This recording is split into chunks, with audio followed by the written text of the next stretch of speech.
Hello, everyone. Welcome to the Screw It, Let's Do This podcast. We're your hosts, Therese and Shelby. And today's episode 1. So this is pretty intense, Shelby. Episode 1.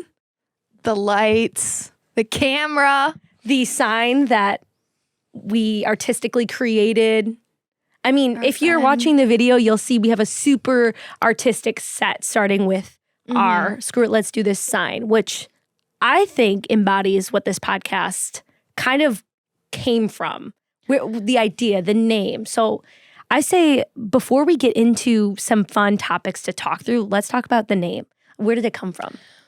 So we had a pretty tough time. A super tough to call it. I'm looking at a whiteboard right now with like 25. It's we like should right post there. it. Yeah, it has like 25 names, and we could not think of it. Originally, we wanted to do Shoot Your Shot, but that's everyone under the sun has that. Yeah, and it's all basketball stuff. So, and we were gonna put a little basketball hoop, our basketball photos from when we were young. Yeah, because we just thought like, this podcast is about taking your shot and, screw it. Let's just do it. Like, you don't have to have all the pieces put together.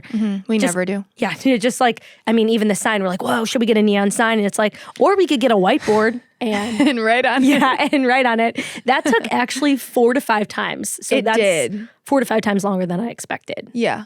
So, Shelby, what does Screw It, Let's Do This mean to you? So, to me, I never have all of the pieces put together when I'm doing something. I'm not much of a planner, you know. Which, and I know, but for people that don't know you personally and they see that you've had a business for 4 years now, you've been self-employed people completely. Wouldn't know, I don't think. No. But for me, where I'm starting off and where I started my business, I didn't have enough money. I didn't have the following. I didn't have all these things, but I knew I wanted to do it. So I just did it and I pretended like I had all the, you know. Yeah. I'll share a story. So when I first started, I sold on Instagram, everything. And we should give a little background for the people that maybe aren't local or have like tried your stuff. What's your current business? Well, you have a couple, but what's your current business? My baby, my first business is Miggy's Bakes. So it's a bakery located in Madison currently, but we're building out our bakery now, which you saw. And super excited for that. But so I started that 4 years ago, and I had no following, obviously, at first. And I sold on Instagram. I didn't have anywhere to sell out of other than my parents' house. And I would pretend that I would sell out in a day. I'd be like, oh my God, thanks so much for all of your orders. Like, oh my word, I can't even keep up. I had one order from the lady across the street who felt bad for me. Jessica. Thank you, Jessica. Oh, I love you, Jessica. That's truly what it was. And then eventually, I don't know, people probably were like, oh, look, this girl's selling out. She keeps selling out. Well, and then eventually I did. And that's like how I go about everything, because how else are you going to start? You're not going to have anyone following you. Yeah. If you really want to do it, then just screw it. So that was a very long answer. What does Screw It, Let's Do This mean to you? I would say the biggest screw it, like, let's do this moment was, all right, so like many people that have the journey of entrepreneurship, I came from a corporate job. I hated my life. Me and Shelby, we have a very similar story in this way. So I came from a big tech company, absolutely burned out, hated my life. I really, I wanted to have my stuff together before I left, have a job lined up. But a lot of people at this company, they didn't have jobs. They all kind of said, screw it, I'm leaving. And I am traveling the world, or I'm taking a break and doing kind of a fun job. So eventually I got to my wit's end at this job. I put in a notice, didn't have any plans afterwards. It was, just kind of like a screw it moment. I'm done. It wasn't like a rage quit, but I'm like, okay, I'm done here. So then a few weeks after I had quit, the pandemic happened. And then you start to think like, crap, what am I doing with my life? It was 3 years ago. Yeah. So it was like 3 years ago. Almost to the day. Almost. Because it came up on my Snapchat. Yeah. And I remember. Oh, yes. April 1st was my first day into, I guess you could say, fun employment, because that's when I didn't have a job lined up and it was the pandemic. Actually, I don't even want to say the word pandemic. Panini. We'll call it the panini. Yeah, the panini. Anyways, so then a few weeks into it, I was just thinking, what am I going to do with my life, my time, every job? I was going to go back to the corporate world, and You planned on it? I 100% planned on it. I didn't know My that. goodbye email at my last job was, thanks everyone, I'm going to be in Madison for the summer, but then I'll be going back to Milwaukee to get another job. That I forgot that I even put that, but then I found the old email because I have it saved in my inbox, Oh, wow. my personal inbox. But anyways, so then I eventually, a couple months later, I decided to start a charcuterie board business. Never made a charcuterie board in my life. How do you decide to do that? Because I saw trends in other states of people doing it, reached out, they said it was going really well. I didn't even know what really well meant, but it sounded good. I was like, wow, this is going to be so easy. I'm just going to order a bunch of supplies. So I ordered $500 worth of supplies off Amazon, and I opened up a business bank account, moved $3,000 over. And I remember going to the bank, opening my bank account. They're like, what's the name of the business? And my business is called Tricky Foods. So I said Tricky Foods, and it wasn't confident like that. I was like, oh, it's Tricky Foods. Because it felt so embarrassing to say. It didn't feel real, to say that. So that was a big screw it, let's do this moment. I didn't have any, I guess, credentials to start a business. And then, yeah, that was like a big screw it, let's do it moment. And I feel like I have that mentality basically in everything we do. I mean, we come up with ideas all the time, and we're like, screw it. Let's just try. Which, I mean, that kind of happened this past weekend with something fun that happened. Should we get into our past weekend?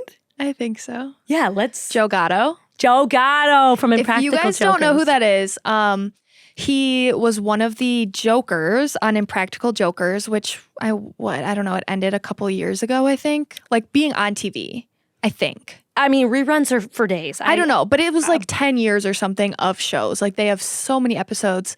So this is a Shelby thing. Okay, this is embodies who Shelby is. So what happened was, and I've done this many a time. So I will see that someone is coming to town, usually that I follow or that I like or know. I'm not going to reach out to someone who I don't know. And I think, okay, well, they'd probably like cookies. Who doesn't? So I DM them on Instagram. Of course.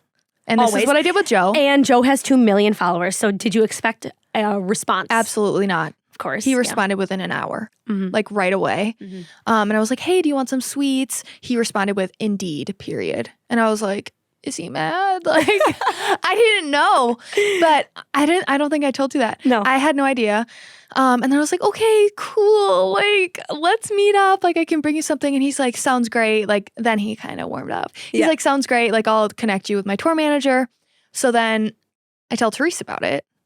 And she's like, well, she tells me that he gave her free tickets. And I was like, he did. I want in on that. And I'll offer him a charcuterie board since I know he's responsive. So now at this point, she has tickets. She's bringing him cookies. I get in touch with him. He responds really quickly. His manager gives me, he texts me and then gives me a call. And we have it coordinated where we're both getting tickets. We're both going to the show. So he gets his goods. We go to the show. And while we're at the show, before the show, we met his tour manager. Super nice guy, about the same age as us. Free merch. Free merch. Oh, I wish we had our Joe shirts right now. I know. We forgot. Shout out to Nico. Loved him. We love Nico. And then he texted us during the show and was like, hey, you guys don't leave. He called us sweethearts. That really felt good. So he's like, don't leave. We're going to have an after party and we can probably get you in. So my mind is like, I was so excited. I know. And Shelby and I live for an after party. I know. There's been so many moments where Shelby drops off cookies for people and we almost get invited to after parties or we almost hang out with them. We kind of get invited. Yes. And then it's like, oh. Yeah, it trickles off. So we didn't have our hopes super high. But eventually he's like, yep, meet us at this location. He brings us up. We go to the room. It's just Joe and 3 or 4 other people. We're up there for over an hour. We're hanging out. We're having a couple glasses of wine. There's 20 plates of food. And it was just... Therese put a pretzel wrapped in a blanket or in a napkin. In a huge napkin in my purse, and I found it 2 days later. I didn't know it was in there. It was a Saturday. I wasn't sure if I'm we not get checking my hungry. bag on a Saturday. Yeah, so There's salt pieces in my bag. You want to pick them out? Because I have that bag. I'll help you with that. Mm-hmm. I'll help you with that. Mm-hmm. But yeah, so when we ended up leaving, someone on Joe's tour was like, let's go to a bar. So we're like, okay, yeah, let's go to a bar. We ended up being out till 3 a.m. with the Joe Caddo team. When the bar closed. Yeah. Daylight Son of a savings. butt. The clock turned to 3 and I was like, oh, this ain't good. Yeah. But I mean, that was wild. Was so fun. Oh, that was so fun. And the reason why, well, we're going to have to get into our friendship in a second, but that's one of the reasons, and Shelby already knows this. So that's one of the reasons I love hanging out with Shelby. Trying to make me cry? I will. Try to make you cry. Someone caught an onion. But it's one of the reasons I like hanging out with her because she constantly just has that screw it, we're going after it type of mentality where most people would be like, okay, these people aren't going to respond. And then she gets herself and then me also in these fun situations where it's like, okay, well, yeah, maybe she got denied by 9 other people that didn't respond. But like, if you just keep trying, 1 in every 10, 20 are bound to be a yes, which is why I love that it's not just a one-time mentality, it's a lifestyle to consistently say, It's so fun. Yeah. Like, why would you not? Yeah. I've always done that. I mean, I did it with probably 1,000 followers and no one ever responded to me. But why not? Yeah. Keep on shooting it. Keep on going. Keep on shooting that shot. Show me your shot. Shelby was on the high school basketball team, so maybe she should show you the shot. Wait, no, I want to see what you do. Well, my thing is I like to throw it. Imagine like a chuck. No, you do not. Yeah. Didn't you play? On the homeschool, not the homeschool league, but after homeschool classes with some of the kids at church, we would play Thunder and Lightning. And so. Thunder and Lightning? Yeah, Thunder. You mean Lightning? No, we called it, there's another version called Thunder. We'll talk about that at a different time. It's very fun. But, yeah. Anyways, I think I know another really interesting story that a lot of people ask us about is, well, of course we have our independent businesses. We're like best friends in business and personally. Yes. So a lot of people get us confused. They do. And they'll call me being like, hey, I'm here to pick up a Miggy's cake. I can't get a hold of Shelby. I'm like, well, I don't work for her or with her, but I know how to get a hold of her through her boyfriend or her family or something. So we work really closely together. But I mean, we met on Instagram 3 years ago, which... It was 3? 3. Actually, our friend anniversary is August, and I'd love to have a party. Is it the 3rd anniversary in August? Yeah, the 3rd anniversary is in August, which, I mean, when you throw the panini in there, time didn't exist. So it feels like forever. But the story of our friendship, let's talk about that because, one, we met during the panini. That's crazy. I don't even remember that. I know. Well, I vividly remember you coming to my house, though. I know. And I thought you were like... We'll talk about that. We decided we were going to talk about our origin stories of how we met each other. And I'm going to give my point of view and she'll give mine. And I have no idea. She's never told me. I think we have very different ideas of what happened. Oh, gosh. We have different lenses. I know. Well, 'tis the world. Mm-hmm. Who wants to go first then? I'll go first. Because I've heard yours. Yeah. But I don't know if you've heard mine. Have you heard mine? No, but I'm excited to give you my reaction. I am going to object if I disagree. Okay. I should get you a little. Yeah. I object. Okay. It was a warm August day. The wind was blowing. The drama. I don't remember, but I do remember it was in the summer. And this girl reaches out to me on Instagram and... The girl being me. That one right there. Reaches out to me and is like, hey. Okay, this wasn't a voice memo. I said, hey, comma. Oh my God, we should look it up. We'll look it up. I have a screenshot, and I have a screenshot recently. I went all the way back through thousands of messages. That's so funny. And, hey, my name's Therese Merkel. I'm rolling my eyes. I own Tricky Foods, and I just started, and I've never made a charcuterie board. I did not. Okay. But she doesn't like to bake, and I don't like to cook, but I love to bake. So whatever. So she reaches out and she's like, hey, I have this charcuterie business. I'm looking for desserts for like a charcuterie box. I think you were doing s'more boxes is what you reached out for. So you're like, oh, do you have s'more cookies? I really shot. Like, I just said, I don't care what this girl thinks. I said, hi, I'm Therese. Want to collab? This is my idea. So anyways, this is your story. I was like, yeah, okay. Like, that sounds cool, whatever. And you were like, yeah, can I pick up the cookies or whatever? So you come over to my house, my parents' house, where I was living at the time. And loser. She comes over to my parents' house and she cuts out of her car and I'm like, oh God, I gotta go greet this little munchkin. Because you don't realize 5 foot tall. how tiny she is. You are tiny. I like forget until we take pictures together how small you are. So she comes got up. a big personality. She does. It's a lot in a little tiny package. So then she walks up and we're outside talking for a while. And I just plan on handing it to this girl and being like, peace out. But nope. She doesn't work that way. So we chit chat for a while. And I don't have, I remember I didn't have shoes on. And we were just standing in the driveway. I just remember like thinking like, who is this little girl? I swear. Like, that's what I remember. And I remember it being hot and I didn't have shoes. Yeah, we talked for an hour. Yeah. And then I went upstairs and my mom was like, who was that? She was watching from upstairs. I'm like, I don't know. Are you serious? So you didn't think we would be friends like for life after that? No. Okay, see, I was on a prowl. But is that the end of your story? I want to let you like. I think so. Yeah. I did not foresee us like continuing to be friends. Okay, so. That sounds mean. Yeah. And you want to know what? Everyone, you gotta make the first move and the follow through and the persistency. And we'll hit on that in a different podcast about making the first move because I realized everything that, and I could cry, but I won't. Everything that's you probably will. Everything that I love in my life right now, all the best things in my life are not things that came to me. I went after them. Mm-hmm. My business.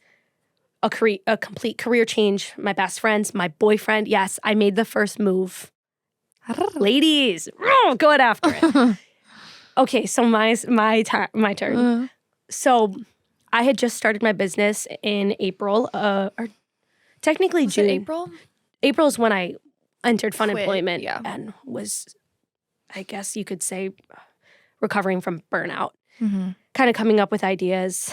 And June is when I really sold, that's when I sold my first board, June 1st, my first charcuterie board. I found Shelby in August because anytime someone reached out to me, they're like, and they had any requests, I would bend over backwards for anyone. Oh, you want a helium balloon? Sure, I'll buy a helium tank. Yeah, I just bent over backwards for anyone in the business. And one person was like, can you add on this? Can you add on that? Can you add on cookies? I said, perfect. I'll bake my own cookies so I can make an extra $10 for myself. And so I baked cookies and, the anxiety of, is this cookie done? Is it raw? My family's really good at baking and I'm not. And they turned out good, but I had no joy. What kind was it? It was a, what is it? Oreo. It's probably still in the freezer. No, but that's a great thought. My sister made me for Christmas these like cookie kits. So it had all the ingredients already mixed in. I just had to add like eggs and I don't know, a liquid.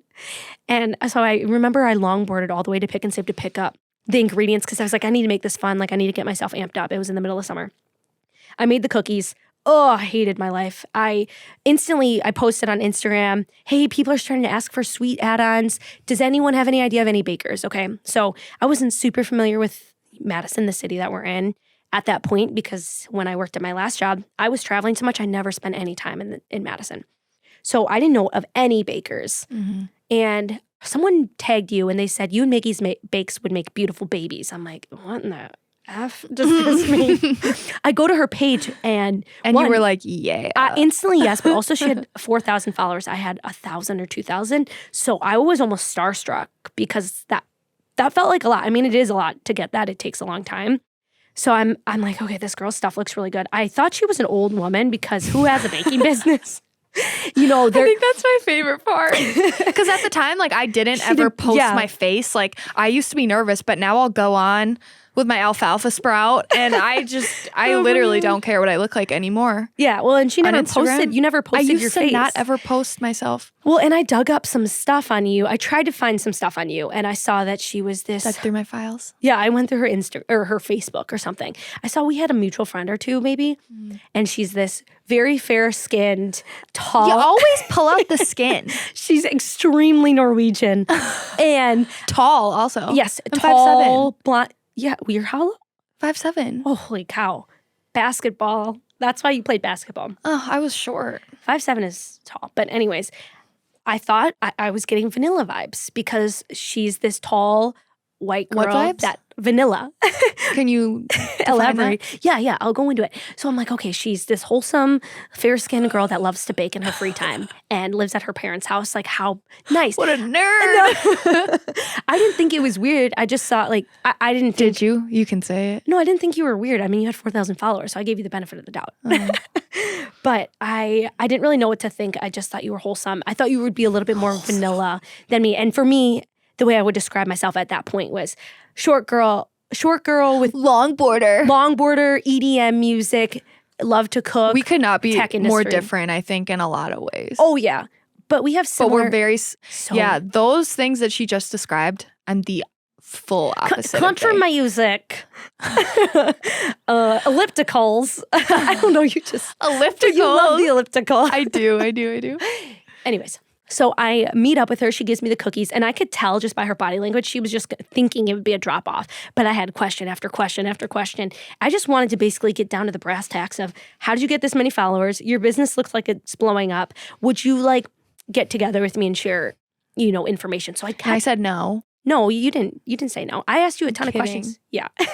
She was very accommodating. Denied. She was very accommodating.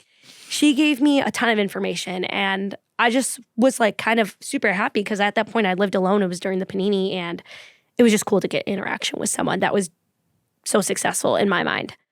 So we weren't, I don't think, it wasn't fast friends. My gosh, I would say it's been a slow burn in a positive way where I feel like our friendship is really solid, and it's taken a while to get there. It wasn't like, freshman year of college, you make friends in a day and then you're not friends next year. It's like a slow burn. Shelby at the time had another corporate job or worked at a corporate job. And so she was busy as crap. She was like baking through the night. Yeah. I worked all the time. Yeah. That's all I did. Yeah. But I loved that job. Like, I didn't hate that job like you hated your job. I loved it, and I didn't want to quit. Like, I was making good money, had benefits, like, was able to do Miggy's on the side and also do that. But then it started to burn me out a little bit because I was baking like from like 6 to 2 a.m. usually. And also my parents hated me. They're like, can we go to bed? And I'm like, no, the mixer's running until 1. It was like that. So yeah, eventually it just got to be too much, and I should have quit way before I did. Yeah. Which I want to just say that I take partial responsibility in forcing you to quit. I will say all my friends that had businesses really helped pull me out of it, but also I got a new boss who was like awful. I hope they don't listen to the podcast. No, I loved everyone that worked there, like the founders, everything. But then I got a new boss. She got fired right after I left. Oh, yes, I do remember. So no one cares. But yeah, she was awful. And that's what really gave me the push, because I was like, and also a funny story is I wanted to say, I wanted to tell my kids and my grandkids that I quit my corporate job when I was 23. And so I did it a week before my birthday. Wow. That's why I did it. Know you. See, Shelby's had her business for 1 year longer than me. She started when you were 21. I started when I was in college. So I didn't really, I was only making stuff for my family and friends. Like, I thought it was just a hobby. Like, I didn't actually run it as a business until probably the next year. But I had my account and I was like growing it and stuff then. Yeah, Shelby started technically earlier than me. So I had a lot to learn from you. But I started full time before you. So I had quit my job a year prior to Shelby quitting her job. And when I started it, I was a full-time student. I worked at Spectrum, Spin, Miggy's, and Kiva. Yeah, you're buck wild. Well, one of the things that my last corporate job taught me was that I am only human, and I burned out. I burnt out. And it took me months to recover. So when I met you, you were still in this like, well, you were all gas, no brakes in life. And I love that. I would say, tell me if I'm wrong here, but I have is the word striving for balance, is that That's sound very like me? correct. Okay, good. I didn't She want to. does yoga for like 3 hours a morning in her backyard. That's a dream, but I don't. You used to. Oh, well, no. She would invite me over for like 5 a.m. yoga sessions in her yard. She never came. No, I don't get up at 5. So I'm a morning person for sure. Shelby's I'm a night person. Night owl, yeah. And Shelby is like, goes until she literally can't go anymore. And because of the experience I had in corporate world of never taking a break, and then it took me a month of literally watching TV and doing nothing else. Like I thought I was broken. To feel better. Yeah. So I'm so careful. And that's why I get 8 to 9 hours of sleep every night and work out as much as I can throughout the week. So yeah, that's a little bit about our origin story of how we became friends. But growing deeper, and this again is probably going to be another podcast, is like, how do you build a strong friendships, communities out of nowhere, starting from scratch? I mean, a lot of people in their 20s are moving to new cities. They're starting new jobs. When so many people get their identity from their jobs and their coworkers as business owners that work alone. None. We had none. We had no coworkers. And nothing. like, for me, actually, that's an interesting question. What do you think is your biggest struggle with being a business owner? Put me on the spot. I know. I mean, it could be even back then to now, because of course it's changing all the time. But like, I just think for me, like my biggest struggle and why I almost gave up on my business after like 6 to 8 months was just severe loneliness. And then I met you, and you like sparked a fire under my butt cheeks because I loved that you had the hustle. Wish I had a lighter. Yeah. Well, see, I was never lonely because I lived in my parents' house. Like I had my family. If anything, I was overly stimulated. So I lived with them, and I grew up in Middleton where my business is. Like I have friends that I grew up with that were still here. Obviously I didn't have coworkers once I quit my job, but like I was running out of my parents' house. Like I was always around people, and I had friends from like college and high school that were still here. But I think for me, it was like, I didn't know how to run a business. Like, I don't know. I just started like, and yeah, I studied like economics and entrepreneurship in school, but I mean, what you learn in school versus like actually doing it is so different. Like, I think that was for me, like, I didn't know what I didn't know, you know, and I still don't. Like, I obviously know so much more, and you learn so much from doing, but when you're just starting out and you have no idea how to run a business, how to file taxes, you have to teach yourself every little thing. And I think that was the hardest part, because now we have a community of like business owners that we can go to for anything. And we created that. Like, I give us props because we really did. Like, oh yeah. But at the time, it was like Google and crying to my mom every day. Yeah. Well, like, I don't know how to do this. Yeah. And for me, I would listen to podcasts. I'd listen to, shout out Guy Raz, how I built this podcast. Pull this book. We've got his book right here. Yeah. If you're watching. I did too.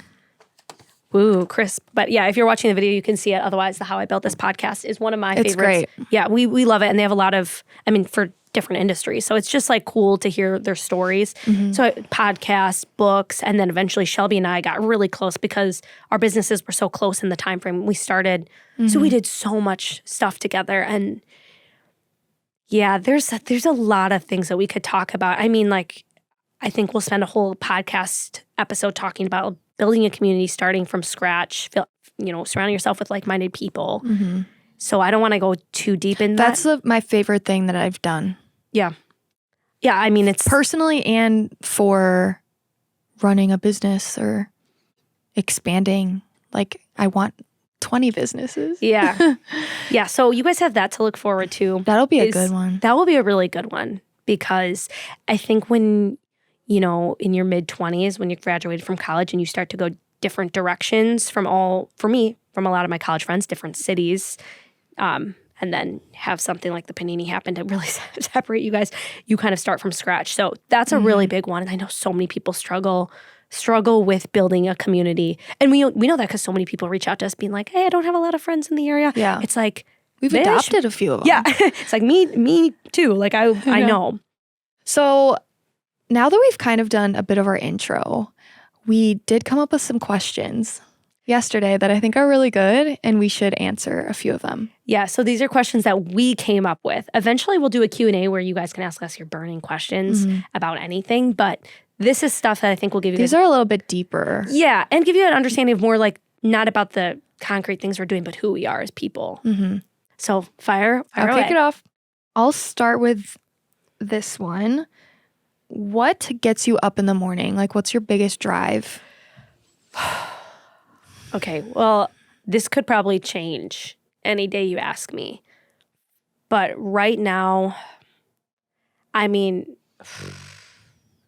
I really like building my business.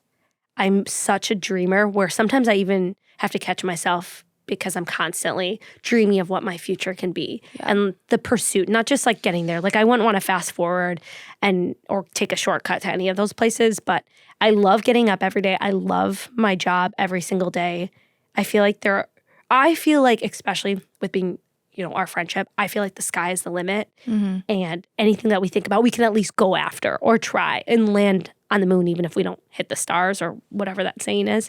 I wouldn't say I spring out of bed every day because I do wake up kind of early. So it's always like, it's kind of difficult.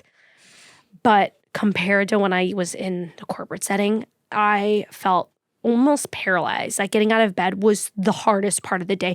I would just stream tears as I got ready for my day. So as a 20-something person that's into her career right now, I would say my job and building a future that is sustainable, a life that I don't have to take a vacation from, that I enjoy the fun and the work in my life is what I'm going after right now.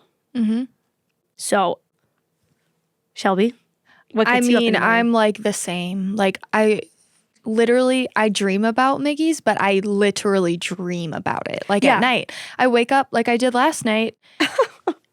I wake up every night. I got to pee. I drink a lot of water before bed. Wow. So then I'm up and I'm like, okay.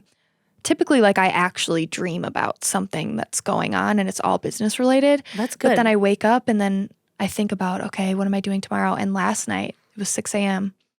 I woke up and I was like, I went back to bed after this for a little bit, but I woke up and I was like, I'm so excited for our podcast. I was thinking about that. I have probably a new business idea every single day. And it's nuts. I had a new business idea. And so I'm laying in bed. It's hard to fall back asleep because I'm just I want to get up and get started on it. But then I'm like, no, then tomorrow, like I won't feel good if I just get up now. Yeah. But I'm just so like energized. And I feel one of my strengths is like coming up with ideas. You are. And executing them. You are. Even if it's like that's writing, what separates. Writing with Expo on a board. Yeah. But like you just have to start it. And if it's not good, it's not good. But who cares? Well, that's one of the things though, because there's the difference between being an idea person. Because everyone, once a business gets big, people are like, oh, I had that idea first. But it's the executing. It's the just starting. It's the, I don't have everything together, but I'm going to start anyway mentality. I think we're both really good at that though. Well, it's taken a lot. A lot. I mean, if I had one of my journals from 2020, I literally wrote in bubble letters similar to that. And this isn't sponsored by Nike, but I put like, just do it, like go after it, just start now. I had to literally write it down to tell myself, because again, I lived alone and I was only listening to people on the internet and books to tell me, to motivate me. So like, it's something you almost have to push yourself to do. And I'm going to give everyone like an analogy, or maybe it's a metaphor, where imagine your feet, your heels are in the ground and you're leaning back and you're like, oh, I really don't want to do this. But then there's two of you and the second one of you is behind you pushing you.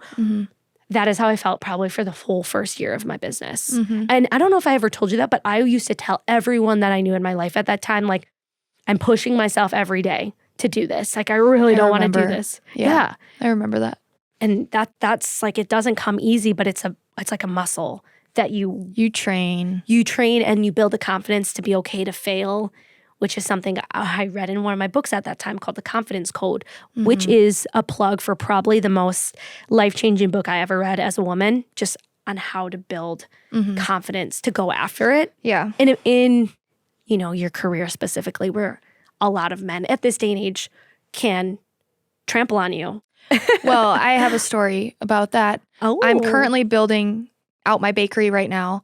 So I'm 25, young girl. So I'm working with men in construction, with men at the bank. Like everyone is a man pretty much, besides Dana, shout out. My banker, I love her. I got switched over because I didn't like the man I was working with. Because I was asked, who's funding this? Is your dad doing it? Oh, I'm not even kidding. And I said, no. And he's like, well, who's funding it? Like, I was just like, so like, Bruh. excuse me? And then I was like, no. And he's like, well, who's funding it? And I was like, me? This loan. Well, me too. Like, he's like, well, how do you have money to put into it? And I was like, me? Like, I've worked for a few years. Like, why do you think I worked 4 jobs? Like, hello? And it's also why I lived at home, because I knew I wanted to do it and I needed money. And yeah, like that. And then the construction, it was like, well, who's in charge here? Oh, not the one I'm working with now, but a different one that I got a quote from. Oh, yeah. They were like, well, who's in charge? And I was like, me. And they're like, every man is like, what?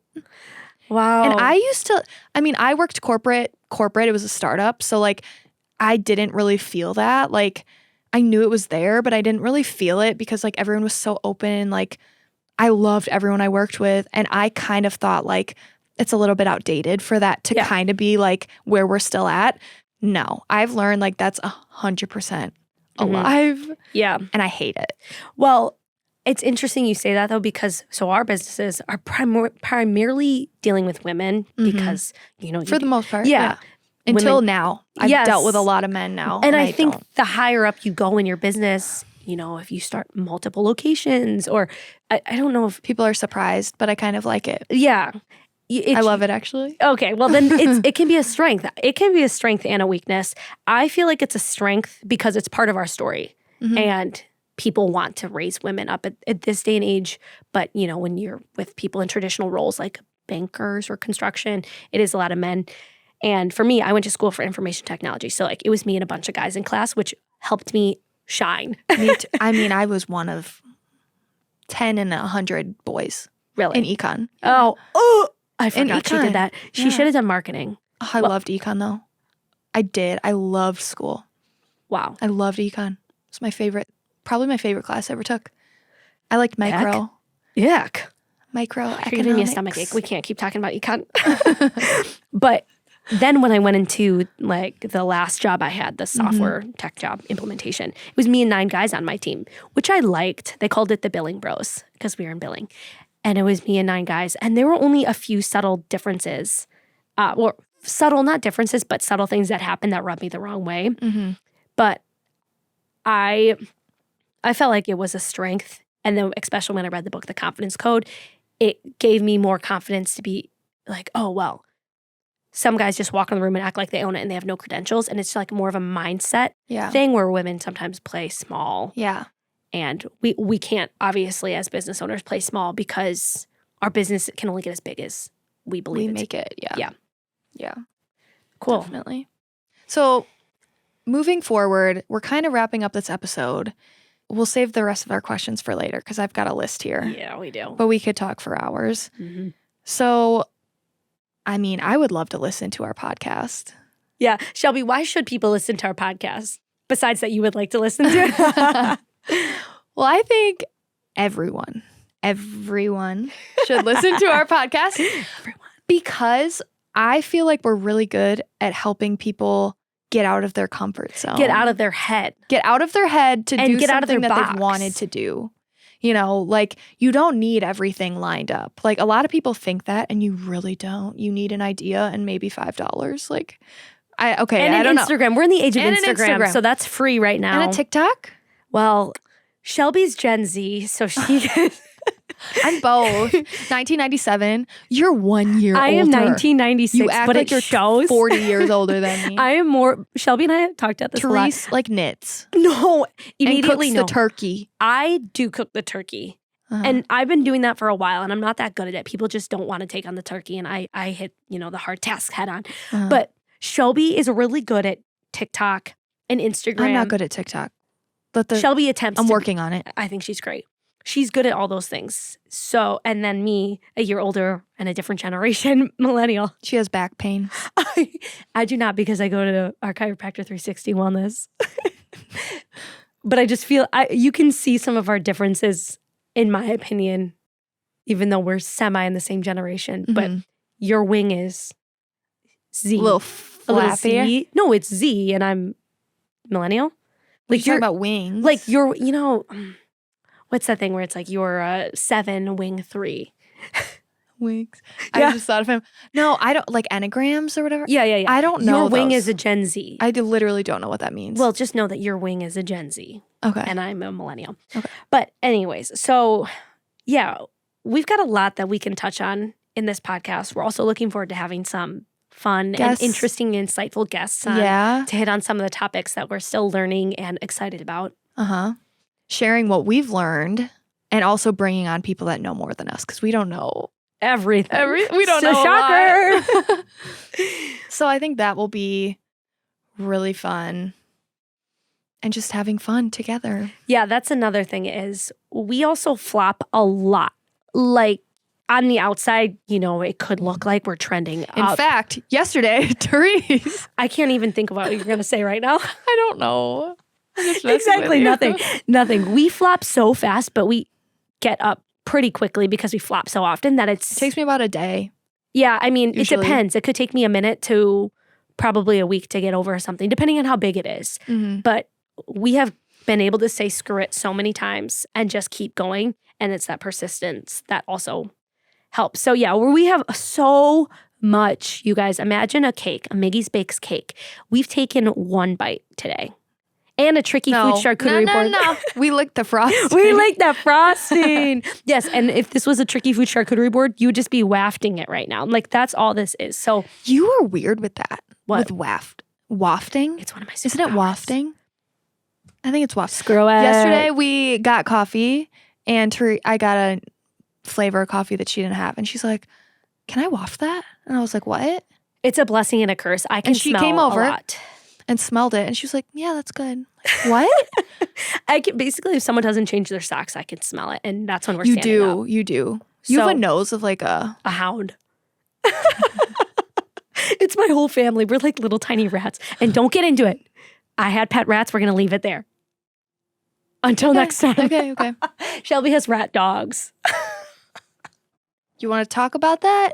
Do you want to talk about that? Because we will. Well, I think, Shelby, we should spend an episode talking about... I will go to war for those dogs. I think we should spend an episode digging into more background about our businesses. I thought you were going to say about our pet. No, well, our pet your history pet is a big part of your business. Yeah. So I think we could spend a whole episode going into that because that's a whole topic. So that is everything for episode 1 of the Screw It, Let's Do This podcast. If you're looking forward to the next one like we are, you can subscribe on any place that you listen to podcasts and give us a 5-star review if you're so inclined. We love you. Thank you so much. You can also, Shelby, where can they find you? You could find me at Miggy's Bakes at Events by Miggy's. And you can find me at Tricky Foods on Instagram only right now. But you can find the Screw It, Let's Do This podcast on YouTube, Instagram, TikTok. All the podcast places. And find us, follow us. It'll be fun. You won't regret it. Yeah, hopefully not. But thank you everyone for tuning in and have a fun day. Have a fun day. Have a great day. Have a great day. And dab one more time. We're out. We out.